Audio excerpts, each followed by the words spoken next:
This is the first part of lecture 7, which is on legacy LANs, 802.3, original one, 802.4, and 802.5. These are the ones that we call them legacy LAN.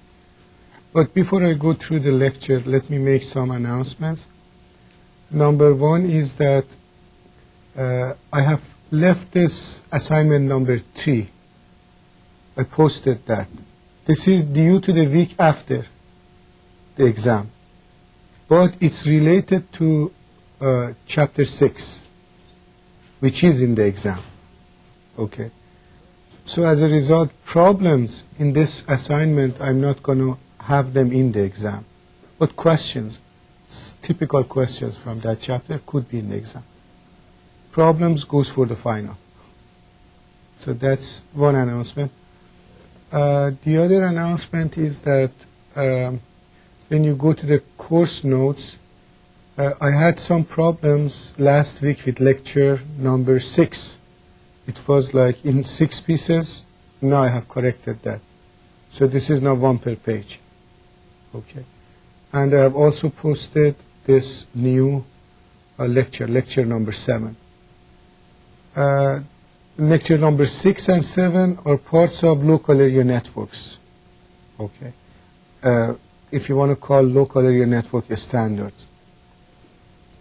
Now, in last week we talked about lecture 6, which was description of logical link control, that in the local area network environment, it is IEEE 802.2 standard. Okay. And we also compared that with a data link layer in OSI model. So that was what we did in the last lecture. In this lecture, we go for Ethernet and other legacy LANs. So I can start this lecture. Legacy LANs, Ethernet and others. Why Ethernet and others? Because Ethernet is the only one which survived, but it was not the only one in day 1. Then the second question comes that if Ethernet is the only one which survived, why do you want to study others? The reason is that this is educational and you want to compare a variety of and how something evolved out of everything. That's the most important thing actually in telecommunication. Why other options? They did not succeed. And beyond that, the technology for the ring and bus intellectually is different. So when we go for Ethernet, we have all the details, which actually is very simple. Ethernet is very simple. But it was not as simple when it started. It was a little bit more difficult. It gets in simpler and simpler. But for the others, means that 802.4, which is token bus, 802.5, which is token ring, you're going to have a shorter version. So when I came to here, I put like these 3 as legacy LANs. So far as 802.3 is 10 megabit per second, is the legacy one, the original one. And then I put in a lower case, a little bit smaller size, I put token ring, means that I cover token ring a little bit less than that. Token ring still is active. Up to like 3-4 years ago, it had like 15% of the market. But basically the user is IBM. So now IBM is starting to switch. Now, then 802.4 is not active anymore. HP was beyond 802.4, as we discussed earlier. 802.3 and 5 were competitors originally for office environment. And 802.4 was like local area network for manufacturing floors. So in the beginning, people were differentiating office from manufacturing floor, and there was no home application at all at that time. Okay. And when we saw that, I believe when we were talking about the history, I told you why manufacturing floor is different from offices, because there is no wall in between. That's one. Number 2, it's very rugged environment. Number 3, there is a lot of noise in there. Okay. So people thought that it will have different things. Okay. So these are the material that I want to cover in lecture number 7. So this is all about 10 megabit per second LANs and the technologies related to those 10 megabit per second LANs. 802.3, what I talk about is like path of evolution and then technical aspects. Technical aspects includes detail of the physical and MAC layer and collision detection mechanism. That's one of the challenges, actually, was one of the challenges for 802.3 in the early days. And then a little bit about configuration, means that like if you have a variety of standards, what should you consider? Okay. That's basically what we want to cover today. And then in the next lecture, we talk about 802.5, physical and MAC layer, and then issues related to the ring, and a comparison with Ethernet. When we go to 802.4, I give you only a very fast overview. And these two will be our next lecture. Hopefully this one is today's lecture. Okay. Just starting with the 802.3 and the Ethernet project, one of the actually legs of Ethernet project is related to the Aloha project, which we talked about that earlier. That was a radio LAN, okay, which was using Aloha protocol. How did this become a part of local area network? The first local area network company who was producing local area network for everybody, okay, was only a local area network company, was Ungerman Bass, opened by Charlie Bass and Ralph Ungerman. Both of them were a student of Abramson. And Abramson was the guy who did the Aloha project in University of Hawaii. So that's the relation, in a sense.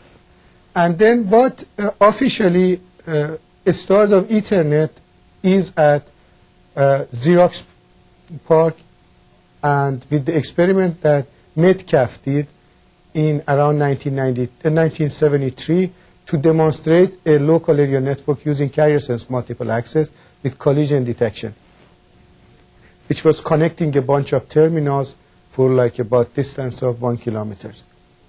Okay. Later on, Xerox, DEC, and Intel joined forces to develop this technology to be a standard, which operates on cables, 50 ohm cables. Cables that you use for the TV is 75 ohm. Okay. Now, so you can have, if you have like a smaller input impedance, you are going to have higher voltages, which is better for detection. Okay. So you can detect things better on 50 ohm. Okay. And then we discussed a little bit of that history, that how they, in previous lectures, that they were on the thick cable, and then they came to the thin cable, and then they went to the star. And we had a very nice figure about that in the history of local area networks. And then a family of 1 to 10 megabit per second, actually, standards evolved in 802.3 community up to early 1990s. And they were becoming more and more popular as they were competing with 802.5. And then in the middle of 1990s, they started to go to the so-called fast LAN or fast Ethernet. Fast Ethernet was 100 megabit per second Ethernet.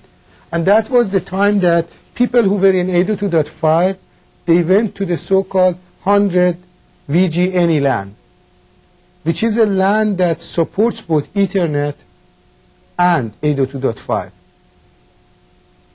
Okay, but it was not successful.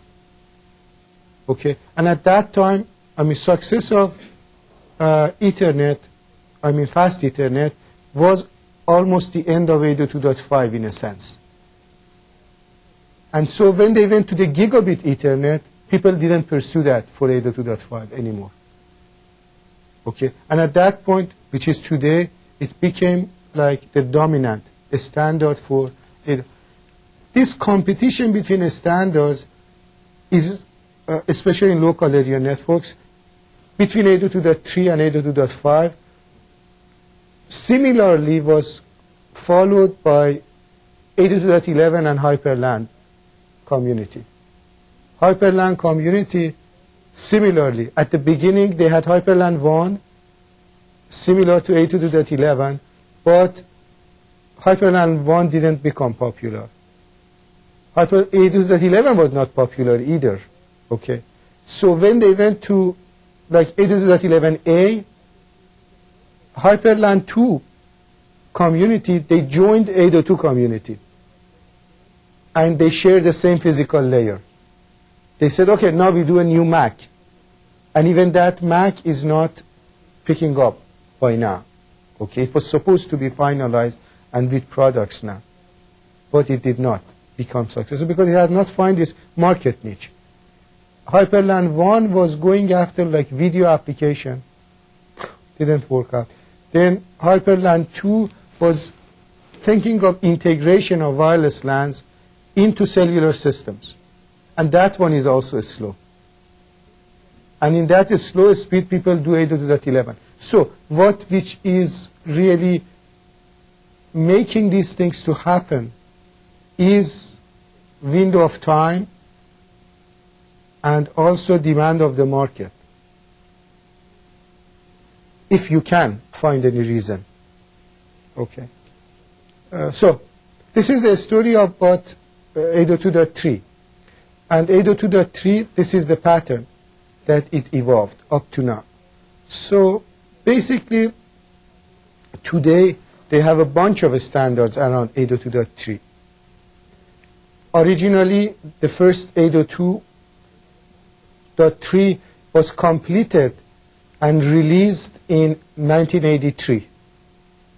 Okay, and then 802.3a for the thin cable, 802.3b for broadband, for the TV cables, then 802.d for the fiber, then 802.3i for 10 base T, then 802.3j for 10 base F, means 10 megabit per second on the fiber. This is over telephone line. Then 9095 3U, which is 100 base T, fast Ethernet. Then they came to 1997, they had 802.3x. This time, at this stage, a new stage started.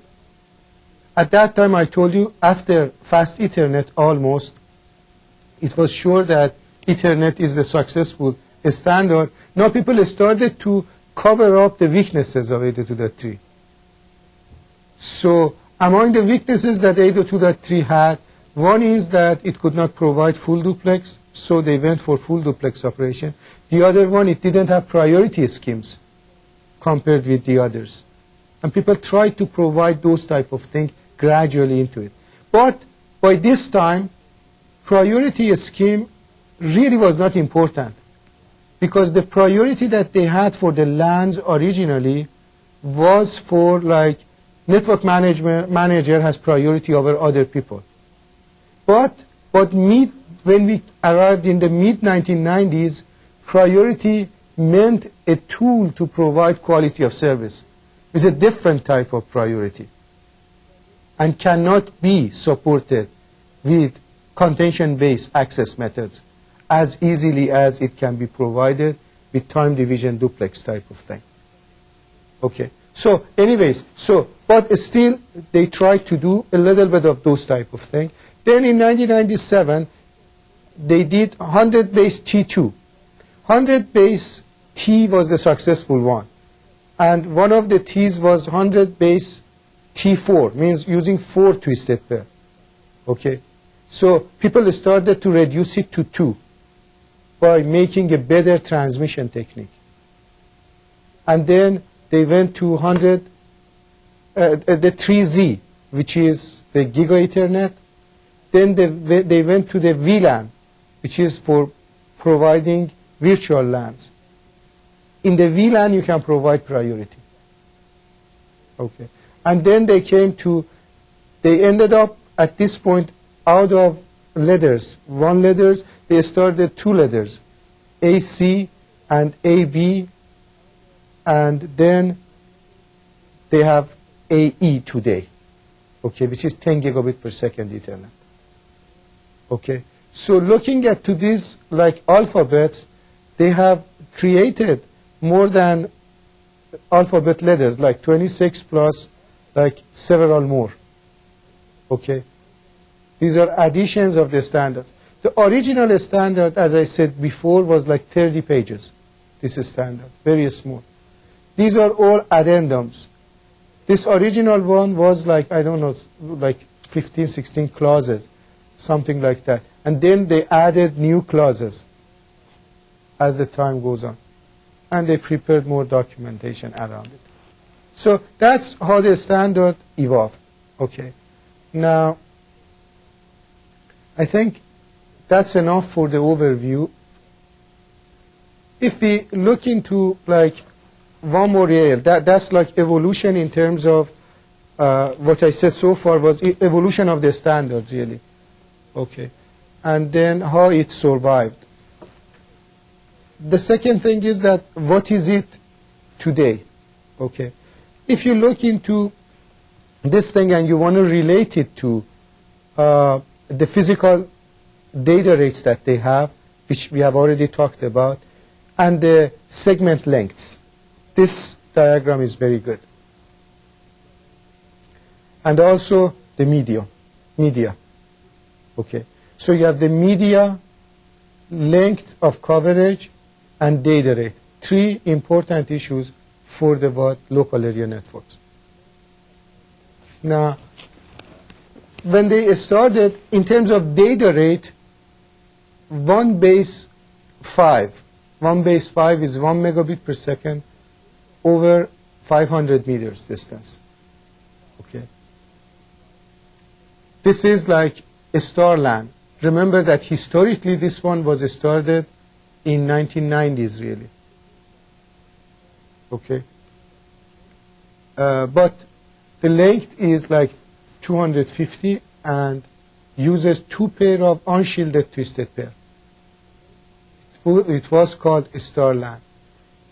Then they went to the first original standard in early 80s was 10 base 5, means 10 megabit per second, 500 meters, and 10 megabit per second, coverage of 500. For the cable, for the twisted pair, 5 is like twice as much. Okay, because they have twice as much wire. Now, then this is the thick cable. Then they went to the thin cable, which was like 185 meters, which is 200 meters approximately in here. Then the broadband. Broadband one, which is not used anymore, was covering up to 1.8 kilometers, about 2 kilometers, okay, over the cables. Then they went to 10 base T, which is like using twisted pair. This is very important. And this is the one which is dominant today and goes up to 100 meters. And when they went to twisted pair, they went over a variety of categories of twisted pair. Cat 3, which is the telephone, 4 and 5. 5 is the data. And then they have 5E and 6, 7 that we talked about them before. Now, then they went to foil. This is dual mode fiber link. Okay. They call it 10 base FL. Okay. Goes up to 1,000 meter. This one is not very popular. And then they went to 10 base FP, which is over fiber, 10 megabit per second for 500 meter coverage. and 10 base FP, which is up to 2,000 meters, but over fiber line. Okay. And then 10 base FL, which goes again to 2,000 meters using fiber. It's compatible with phone, but it covers too much as much. I mean, in terms of distance. And then they went to next generation. This next generation is like fast Ethernet. And I don't want to talk about that now. So these are the type of standards that they covered under the legacy, if you want to call it, under 10 megabit per second.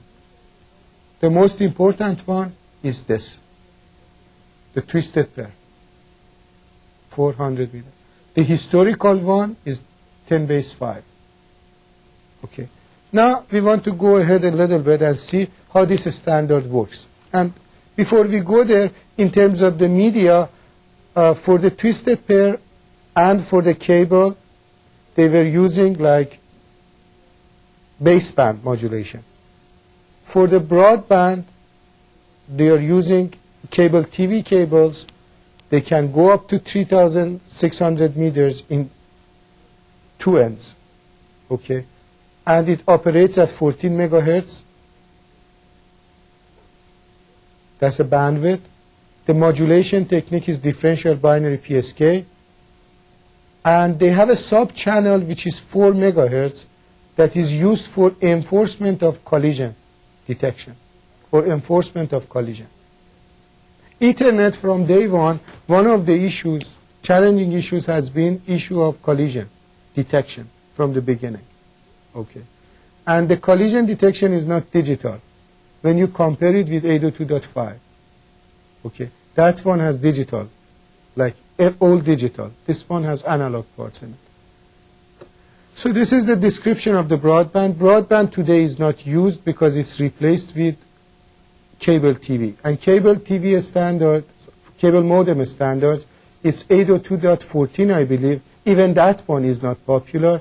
There is Cable Lab, which is a modified version of 802.14, which is simpler. And that's the one which goes everywhere. So the authority for the cable is Cable Lab, really, not 802 community. Okay. Now, the first thing is issue of connectors. As this Ethernet was evolving, I believe I mentioned the issue of connectors before, but most probably I had this figure before too, I don't remember. But this figure is coming from Tannenbaum, and it shows the evolution of connector. You have to consider that local area networks, like anything else, okay, which comes to the consumer products, ease of connectors and reliability of connectors is an issue for them. For the telephone is the same. Okay. Now, for the telephone originally they had like plugs which were like power plugs. But now they have these things that clicks in, clicks out. Okay. When you click in, click out, if you have several lines, it's much better. But if you have up to 2 lines and things like that, could be like plug in, plug out, could be better. But anyways, for the local area networks, they started with this type of vampire connector, which the connector really has a vampire, which goes in, connects to the inside, and connects to your terminal. This was not very convenient, and they wear out very fast. So they changed it for these BNC type of thing, which you click in, click out. But you have to rotate them in, rotate them out for the cable, like cable TV connectors. Okay.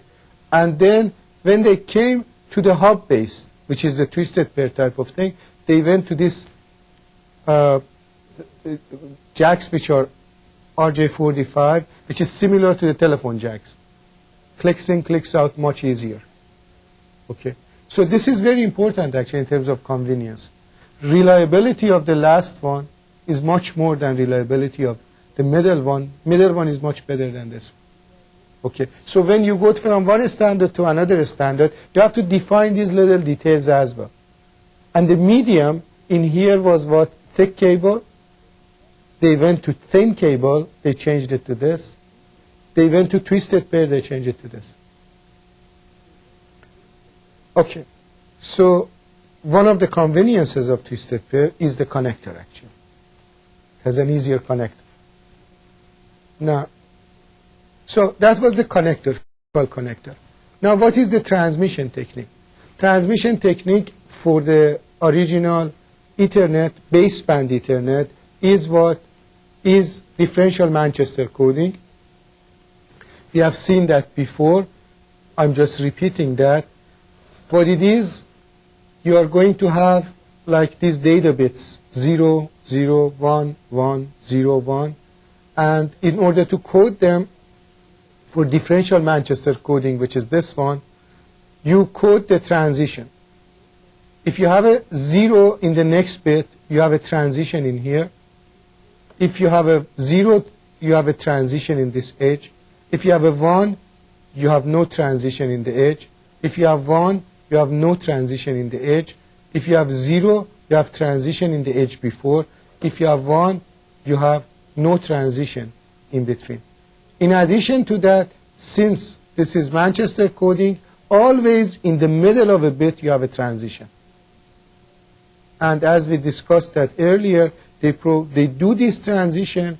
It has an advantage, which provides a better synchronization at the receiver. It has a disadvantage.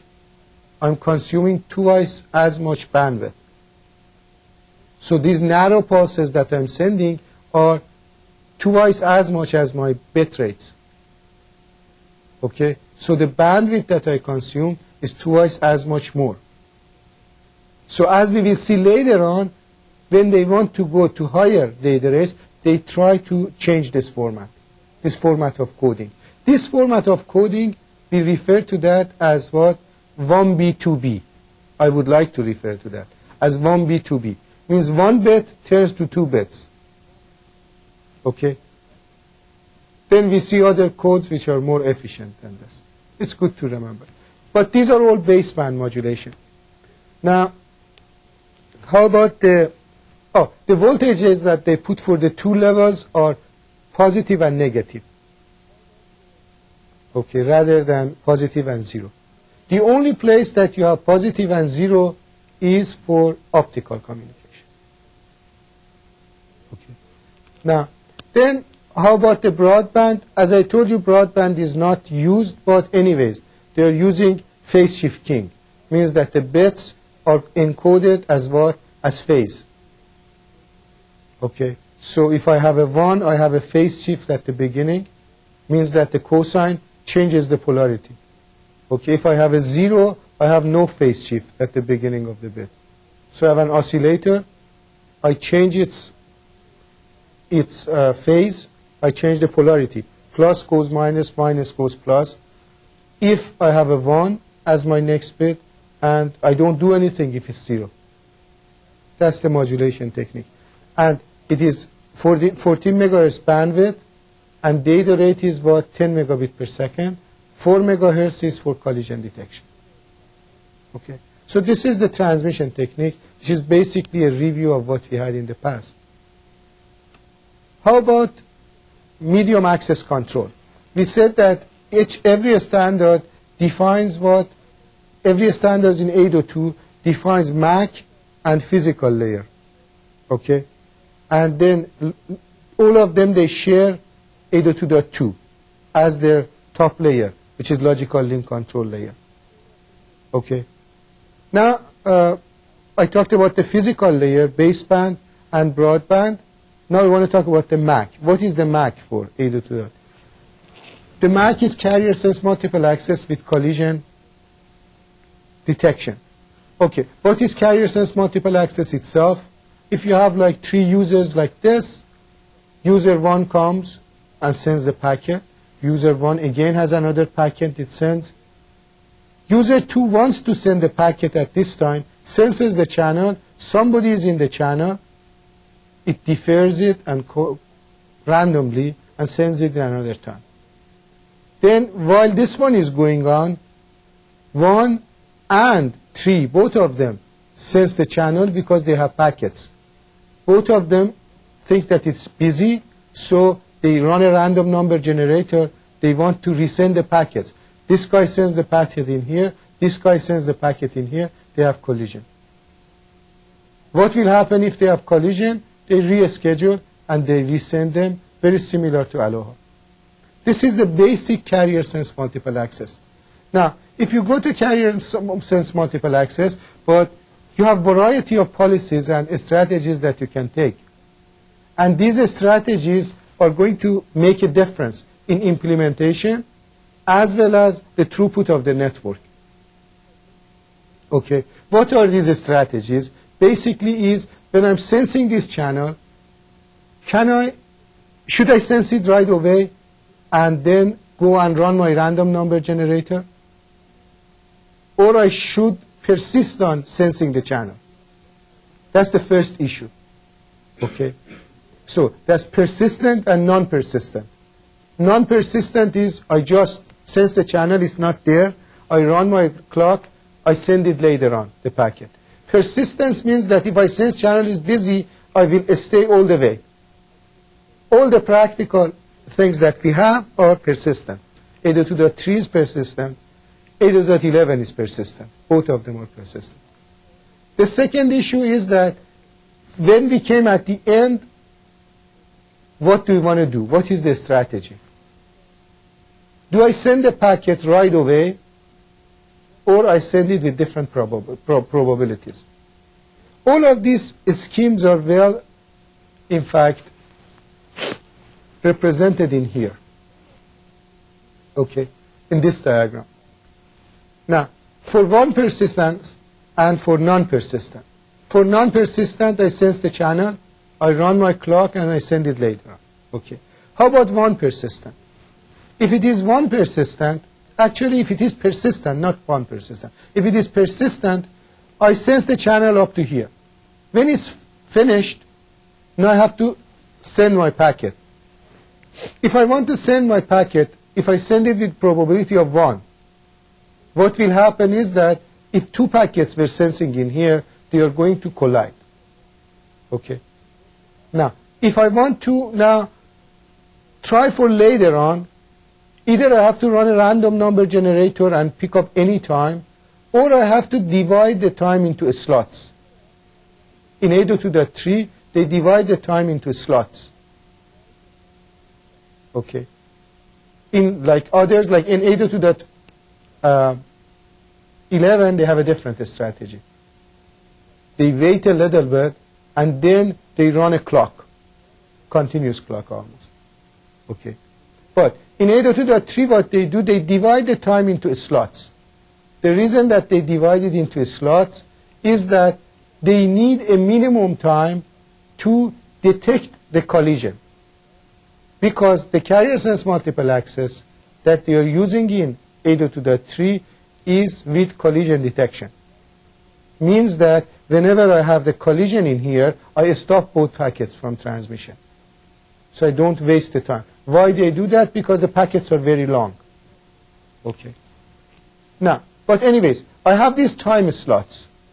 So after I sense the channel, I have time slot.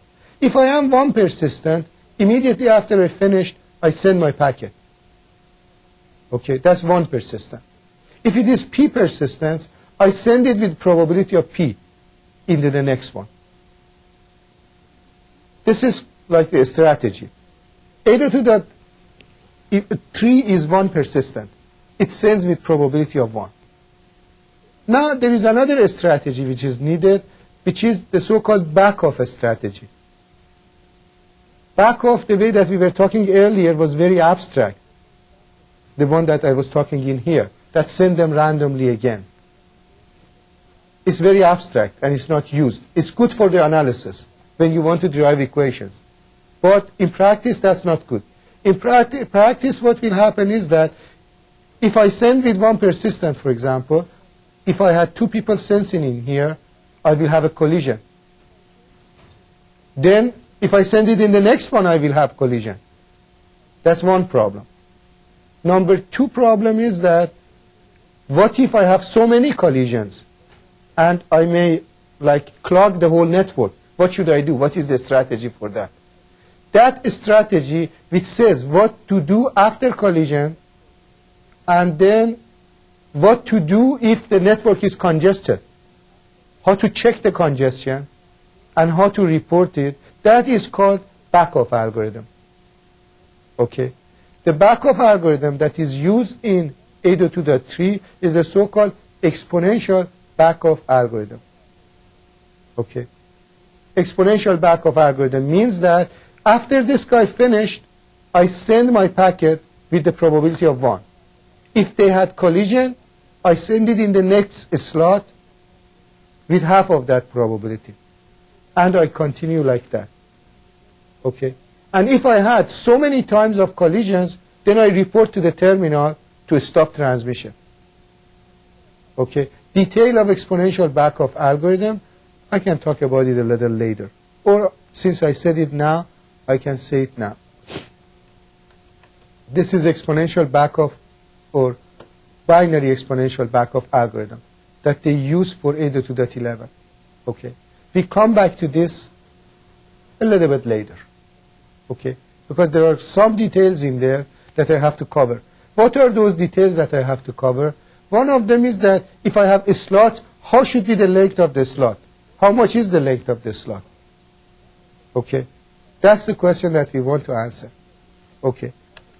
Now, so I mean here, I have these time slots after transmission. I want to see how much is that. But before I go there, since this is one persistent, it's not a bad idea to do the delay analysis or delay calculation. This delay calculation, we will repeat something similar to that later on when we talk about the throughput of the systems. Okay. But when we talk about throughput analysis or performance analysis. But in here, I want to go over that very quickly. What we have in here is that if you have like k terminals contending with probability of B and the probability of success of a slot is A equals to Kp 1 minus P to the power K minus 1. This is the first thing. Okay, this is probability of success in that slot. I have k terminals. They want to send each with probability of 1. Okay, so k terminals are in the backlog. Okay, the only way that these k terminals, one of them can be successful is what? Is one of the k, the random number generator comes with the probability of P, and the rest are coming with the probability of 1 minus P. Huh? Because I'm running a random number generator, and I compare it with the value P. Okay? So with the probability of P, if it comes that random number is smaller than P, I will send it. If it is more than P, I won't send it. So probability of not sending is 1 minus P. Probability of sending is P. Okay? So probability of having for one of the users, probability of success for that one user is that guy sends and other k minus 1 they don't send. Okay? So it's P times 1 minus P to the power of k minus 1. And I have k of this terminal, so k times that is A. What is this A? This is probability of success in one slot. If I have k terminals competing with probability of P. Okay?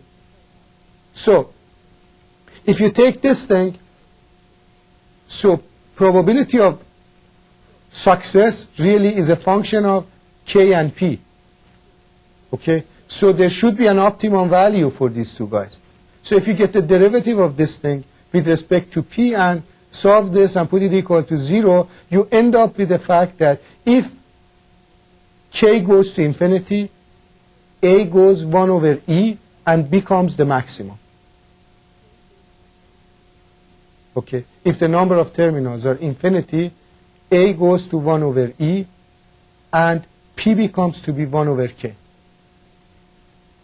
So probability will be almost 0, okay, and the number of terminals almost infinity.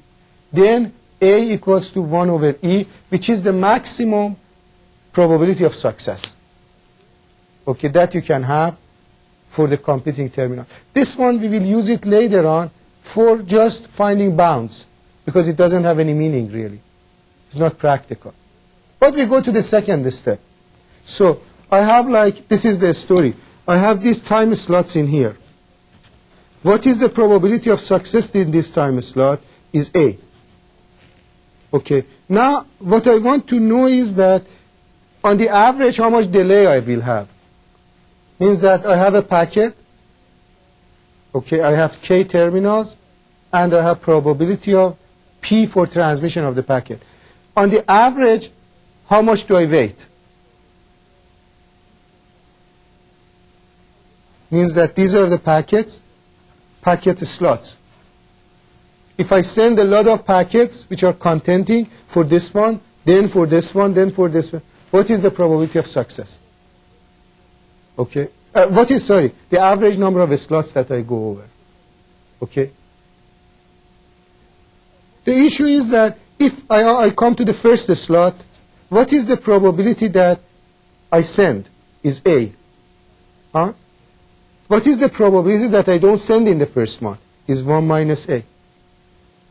What is the probability of sending in the third slot? Is I have A in here, I have 1 minus A in here. Is that so?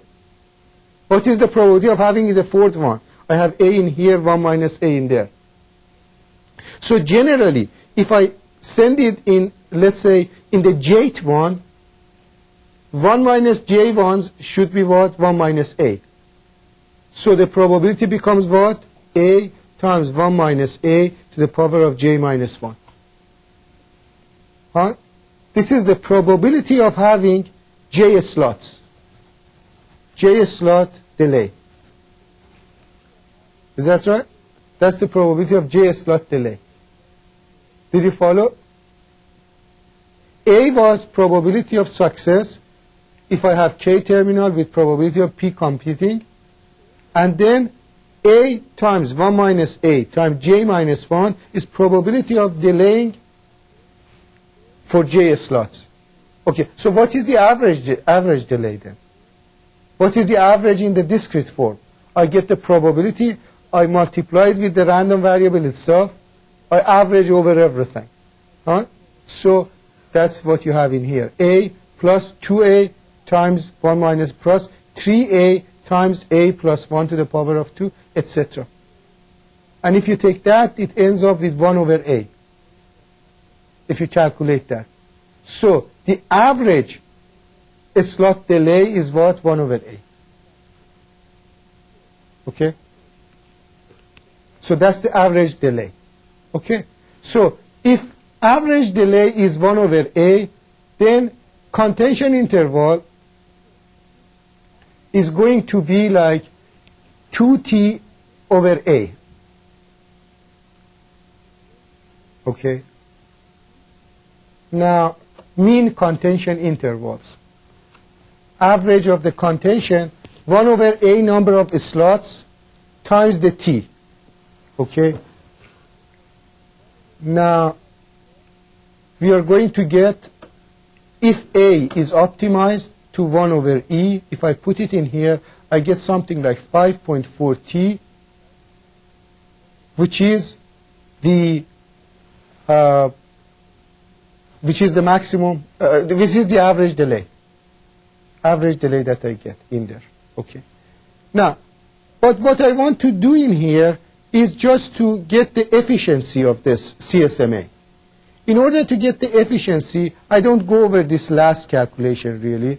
What I'm going to do is I take this 2T over A, which is the average extra delay that I have, plus the length of the packet, and I normalize it with the length of the packet. This is my channel efficiency. Channel efficiency is length of the packet divided by length of the packet plus average delay.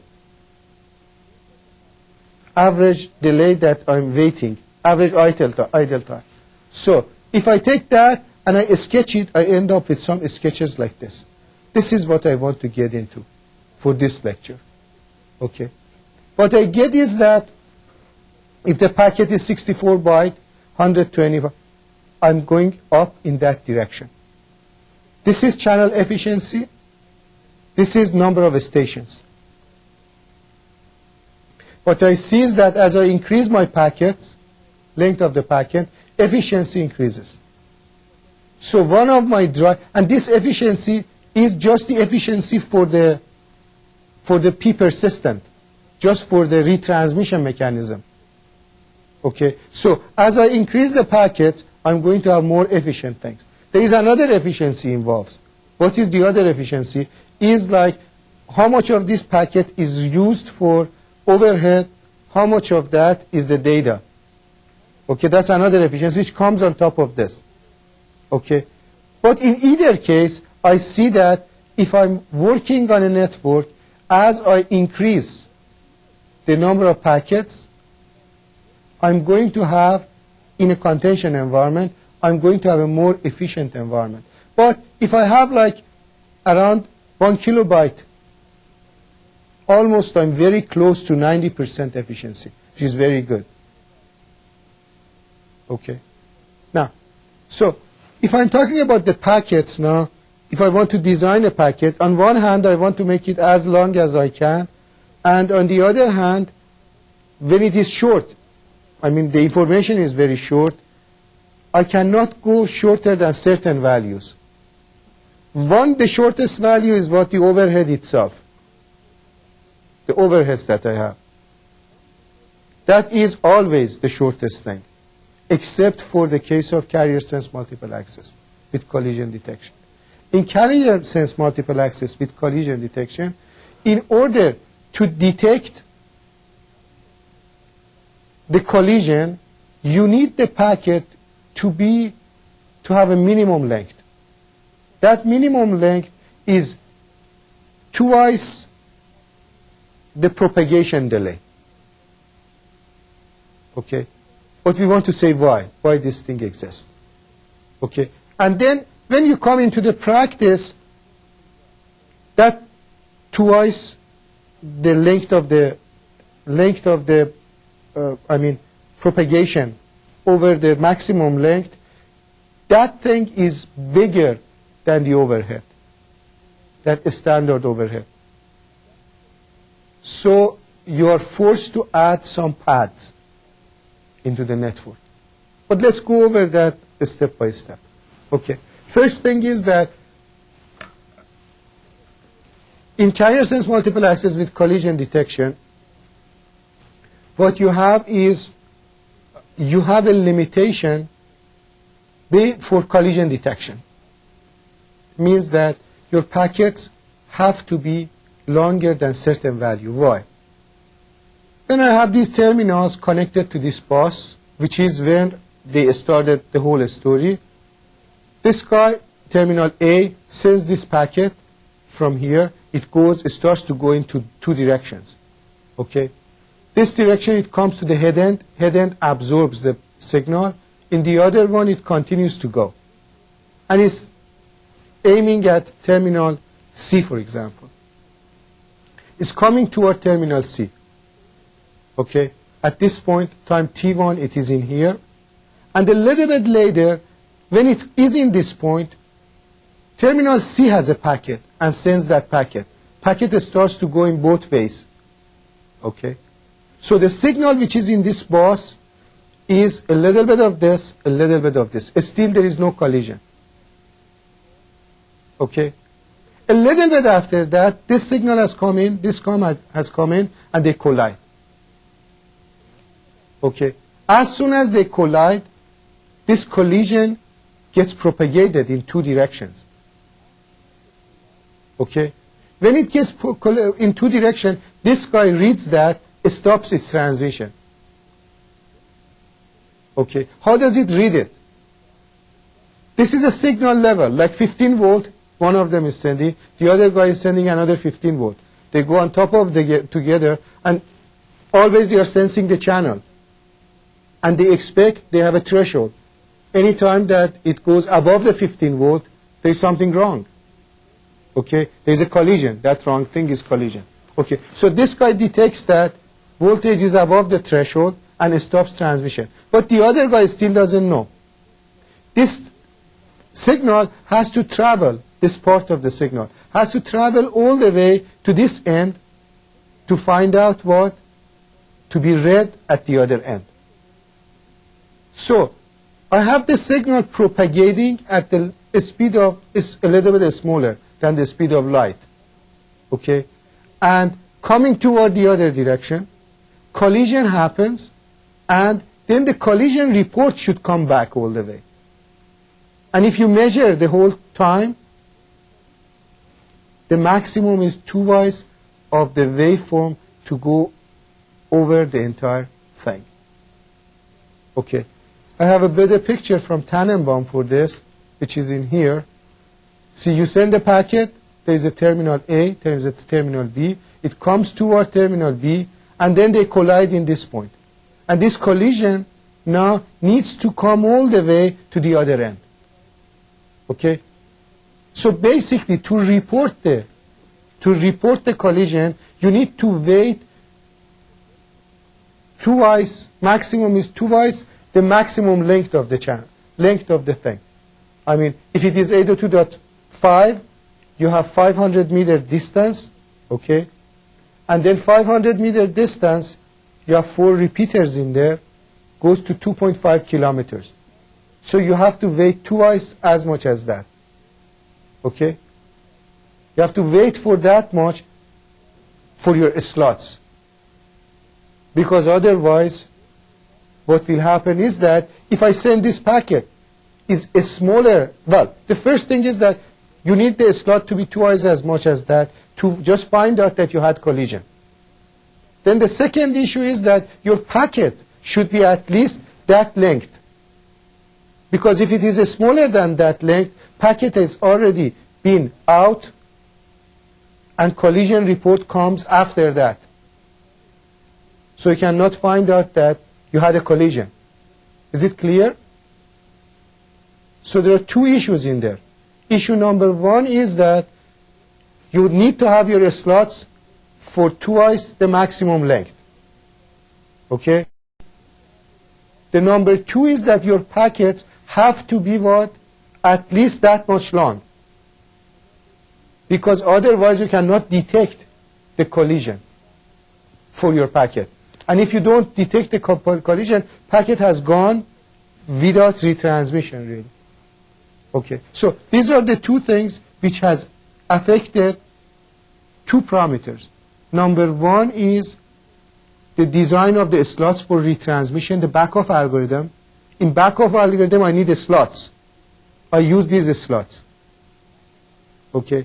Then the second place is that when I want to design the packet, the packet format, I have to design it so that it never becomes less than this amount of propagation. Okay. Now, but before we go there, let's see that what happened to the collision. So at this point, I know that I have slot times. So I have minimum length for the packets. And then, on the other hand, I know that the length of the slot is 2 tau. That 2 tau, if you calculate it, for the maximum length of 10 base 5, ends up to be around 50 nanosecond. The total delay, round trip delay. But what is the data rate for 10 base 5? The data rate is 10 megabit per second. So in 50 nanosecond, you can send 500 bits. 500 bit is not a good number. They want to have a number which is 2 to the n. So they take 512 bits. So the length of the slot is 512 bits, which is divisible by 8. Okay. So that's where it comes. Okay. So I have slots of length 512 bits at the rate of what? 10 megabit per second. So I will keep that for the later on for exponential backoff. Now I can explain the exponential backoff a little bit further. But what I do in here is I want to continue this story of carrier sense multiple access collision detection. So collision detection is very important. How do I detect it really? I told you so far. If I have only one wire, what I do, I put a threshold. If I pass this threshold, there are certain voltages that I shouldn't see in there. If I pass those thresholds, positive or negative, there's a collision in there. I can detect it. Okay. But you have to remember that there is another thing happening. If I have like a cable, how should I design that threshold? Okay. So I have a cable like this. This is the cable. I send a signal in here, and when it arrives in here, it has been attenuated. So threshold, if let's say I'm sending 15 volt in here, okay, the length of this cable, depending on the length in here, I may have 10 volt, or I may have less than that. Okay, so my threshold that I want to put in here has to be somewhat related to that. Okay, so that when I want to detect this thing, I have 15 volt original plus 10 volt on top of that. So I put some threshold in there. Okay, that's one of the parameters which governs the length. Selection of the length.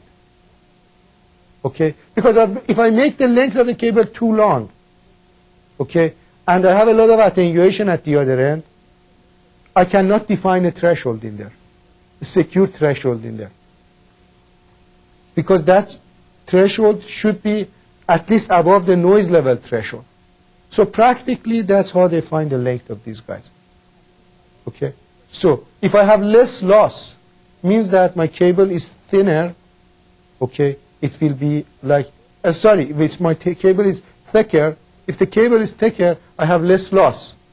Okay? So my threshold that is, when I fix the threshold for 500 meter, it stays at that threshold now. Because people put those like cards inside their computers with that threshold level. So I have to now stick to that. Now I go from the thick cable to thin cable. I cannot adjust my threshold anymore. What I have to do is that I have to compromise in what? Length of the cable. So rather than 500 meter, I come to what? 200 meter. So that they can detect. Okay? This is the issue related to what? The analog portion of the carrier sense multiple access with collision detection. Okay, so that's the problem that they have. Okay, now, what do they do if they have like broadband? How do they want to detect the collision? These are the problems that they had in the early days. How do they want to detect the collision? In the broadband, if you remember, you have in two directions. You send in one direction, you absorb in the other direction. So the longest distance which is possible is that when the terminals actually are next to one another. Okay, so I send from the A, it comes all the way in here, and then there is a collision in here. And this collision should be reported back all the way to here. Again, that the story of 2 tau exists. Okay? Twice as much as the maximum length. Okay. Because it comes from here to here. Sorry, this comes the signal. Okay. It should come in here. Okay. Now, as soon as it wants to come in here, I have like signal coming in here. Collision. This collision gets reported all the way to come to here. Okay. So it takes that 2 tau again. Okay. Now, so this is for collision in broadband, which is not important really at all, because broadband is not used. Now, what happened to the collision detection when they come to the hub base? And also, what will happen if I have repeaters? If I have repeaters, what I have to do is that I have a repeater in the middle, and I have packet coming from one side, and I want to see what will happen to the... Well, when I'm repeating my packet, I repeat that with the highest voltage.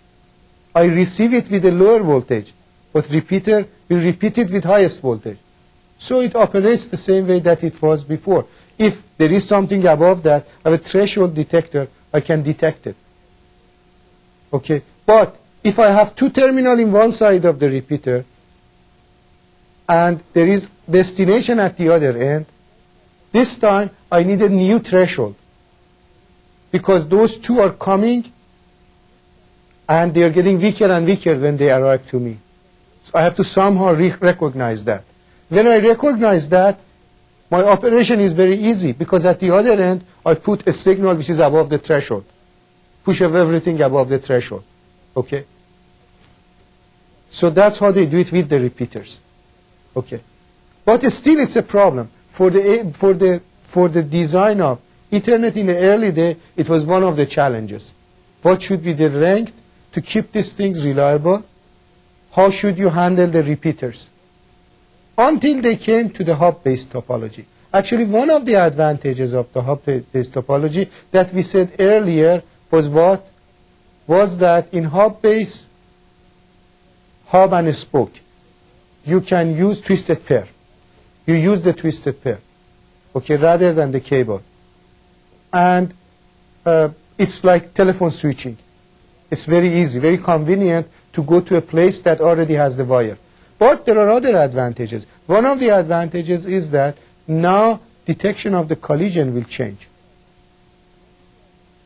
Okay, if I have a hub, okay, hub is a digital element, can read these guys, and if I have two signals on two sides, announce that there is what? There is a collision. How can it announce it? Again, puts a signal, which is collision presence, CP, in this figure. So when I go to the hub, originally, if I have a signal coming from the A, goes to the hub broadcasts it everywhere. One of them comes in here, this guy broadcasts it back. And then this guy broadcasts it back, and everybody does that. Okay? Now, if I have like A and B, for example, both of them sending, when it comes to the hub recognizes that these two are colliding. It creates this other signal, which is collision presence signal. Just simply a higher voltage. But this voltage already has to be above that threshold that I had designed for what? 10 base 5. Because people already have 10 base 5 in there, and these guys have to be compatible with that. Okay? So that's the art. You have to develop something on top of the existing thing. Anyways, so he creates this CP, which with anything it can be detected, and put it all over the place, and it gets radiated all over the place. In this last example, C, I have like, he has like 3 terminals sending at the same time. No difference. As soon as hub senses that there is a collision, produces CPs, the jamming signal, and sends it all over the place. If somebody new also comes before hearing that, no difference. It still receives the CP. Okay? So basically, the hub is going to solve actually my collision problem to an extent. It makes it easier and more controllable. Okay? Now, as the time passes by, and then they have switches, which is, yeah. And a hub collision only at all the connections at that particular hub. Now, you might have, like, there is an interconnection of hubs here. You might have one station transmitting at one of the hubs, so he cannot detect a collision right away. And there's another hub where a station is transmitting. Each of them would think it's a valid transmission. It comes, but at one point there is a hub that detects both of them. So how would we estimate the maximum time here as to which I need to wait before deciding whether I got the channel free or I am into a collision? Still in here, the lengths that they have picked up, the 100-meter length, will secure that so that it works with, I think if I understand that your question correctly, you say that, I mean, I had a packet length, the minimum packet length and slot lengths, what will happen to those guys? I mean, these things have picked up so that they work, they are compatible with the previous one. Okay. That's the story of collision detection in here, which is the weakness of carrier sense multiple access. Now, the next thing that I would like to describe now is 2 things. One is what I did so far, I told you that I talked a little bit about the transmission medium. I talked a little bit about efficiency and the fact that packets should be long. Then I talked about collision detection and issues related to that. And during that interval, I said that the length of the packet has to be like 512 bits. Okay? And I said it will have impact on exponential Backoff algorithm. Now, what is the exponential Backoff algorithm? Exponential Backoff algorithm is the algorithm that you use when you have collision. Remember that is 802.3, so it's one persistent. So if two terminals check, at the end they send with probability of 1, so definitely they will have collision. What they do in the next slot. Okay. So the first thing is, what is the length of the slot? As we discussed, is 512 bits. Okay. Now, what will happen is that after first collision, rather than one persistent really, you go to 50% probability. Means that you run a random number generator between 0 and 1. You select one of them by random. If you send it and again you have transmission, second collision, you run a random number generator with the length of 4. And then you send either in one of the next 4 slots. If it doesn't, again you have collision, you increase it to the random number with the length 8. And you send in the one of the next 8 slots. And you continue this 10 times. When you go to the 10th time, you have 2 to the 10, which is 1024 slots. So it's a very, very long, in fact, delay in there. Now, if still you have collision, you will continue that 6 more times. And still if you have collision, then you report after 16 times, Mac will report a failure to the computer. So this is actually congestion control, if you want to say, in a sense in there. So the throughput of the entire network never collapses because of continual transmission. So terminals will back off. And that's why they call it exponential Backoff algorithm. And this is the Backoff mechanism. Okay. Now, what is good about this thing is that it is controlling the network really from collapsing. Because the throughput for contention base always has a peak, and after the peak it collapses. This exponential Backoff algorithm prevents the collapse of the network by stopping certain terminals, reporting to the terminal. So this is the good part of exponential Backoff. Okay. What is bad about it, and the weakness of this thing, is that it is first come, last serve. Means that if I came like I was in the network 3 times, now I run a random number generator, which is what? 7. And somebody arrives right now, says with the probability of 1. So it's the first come, last serve. That's one of the weaknesses of what? This algorithm. Then in order to cover that algorithm, to cover that weakness, when they came to 802.11, they tried to devise something which is slightly different. And we will see that later on, which is first come, first serve. And basically, that's one of another difference between this one and that one. But still they have Backoff algorithm. Okay? Still they have Backoff algorithm, which is very similar to exponential Backoff algorithm. Means that when you yourself have one collision, second time you transmit with lower probability, half lower probability. Okay? But if somebody comes new, doesn't have priority over you. Okay? That's what they try to do for that one. But anyways, this is the weakness of exponential Backoff algorithm. First come, last serve. Okay. Now we come to the packet format. Now, this packet format, this is the packet format of the 802.11.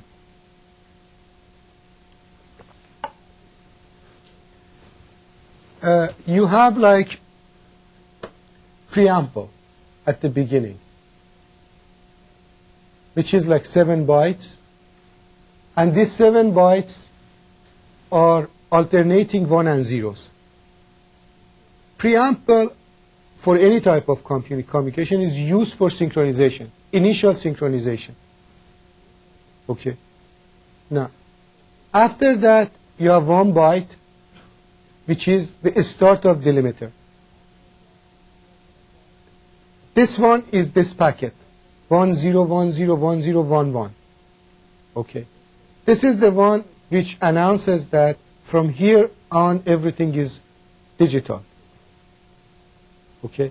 You have the synchronization in here, a start of the bits, and from here you know that the bits start to count.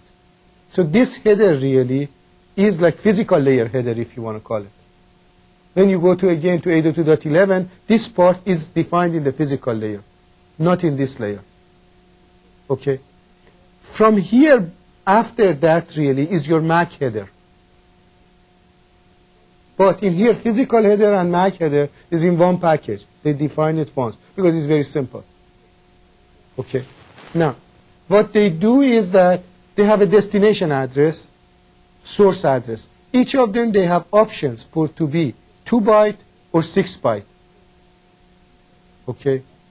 So 16 or 48 bits. These are the MAC addresses that we were discussing 2 lectures before. Okay. Now, commonly everybody uses the 6.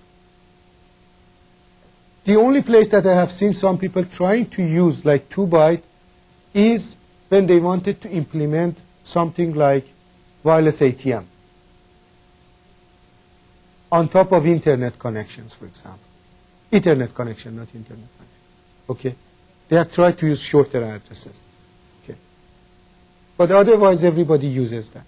Then, after that, traditionally, everybody wants to have data in here. In the MAC, you have source, you have destination address, source address. You want to put the MAC, the data. Data is what? Data is LLC data, LLC packet data unit, which has a header of LLC with it. So that want to come in here. So if you go to 802.5, 802.4, in here you have data. But in 802.3, they have one problem. The packet needs to have a minimum length. In order to have that minimum length, they cannot start from 0 data. So what they do, they put something called length of data field, which says that my data is like 2 bytes. That's the length of the data, 2. And then they have the data, and then they have a pad. Pad is up to 46 bytes, which is the minimum that is needed for here to have the length, entire length of the pad acceptable. Okay. Acceptable to what? To the collision detection mechanism. Okay, so in here it's a little messy. Huh? I have a pad. Pad is what? Whenever the data is less than 46 bytes, I will add this pad. Now, the problem that it causes is that now, if I have like data and then pad, at the receiver, how do I know where is data, where is pad? So I need to add another, in fact, thing in there, which is length of the data, which is this field. Okay, which says that up to where is the data. And then I have checksum, which is 4 byte parity check. Okay. Now, this length of the data is very, very, actually, when you have 2, you have what? 2 byte. You can go very, very long numbers, more than 1500. Okay. But it's extra. This field and this field are extra. Now, when 802.3 became popular later on, at the beginning this was a weakness. Okay. They wanted to add features to that. Features means that in 802.3 you have only one packet. You have no control packet, no other type of packet. Okay? So it's very difficult to do any controlling or putting priority, putting any functionality. This is a simple packet. Now, so later on, they wanted to expand this. They took advantage of length of the data field. See, there are addresses in here which are more than 1500. I can take those addresses to signal to the other end that this is, for example, a control packet. And that's what they do for full duplex operation. They do for the VLAN. They take advantage of that. Okay, so that's good to know. So this is overall format of this thing, format of the packet for 802.3. Okay. The next issue and the last issues is, again, you have to remember that all of these standards that they have developed, they have been developed so that they can be connected to one another. Okay, like this one, I have repeaters and I have these stations. I can connect this one to the other one to expand my network. And also, I can connect different versions of the standard. Okay, so in here I have a star, in here I have bus. They have to be compatible. So when they want to be compatible, what does it mean? Compatible means that in here, one of the important, collision detection still works in all of those things. Okay, that's for the earliest stages of the Ethernet. And with this thing, I think this is the last slide that I want to cover today. When we come back for the next lecture, we are going to start 802.5. But just in summary, what I told you today was I talked about 802.3, and basically I gave you the collision mechanisms. I talked about collision mechanism a lot, and how that collision mechanism had impacted the length of the slots, which must be fixed, and length of the packet, which must be fixed, and the contents of the packet. And the contents of the packet has what? Has several elements in there, which are not necessarily really, were not necessarily if there was not collision detection. Okay. And when we go to the 802.5 and 802.4, the major difference is that in those places, I have a lot of control signals. And also I have priority. So I don't have only one type of packet. I have several types of packets. The other difference is that 802.5 in particular is a digital network. Digital network, so length is not as much under constraint as much as Ethernet is. Okay. So it's like point-to-point connection. So we talk about those details and how they implement it in the next lecture. Very good.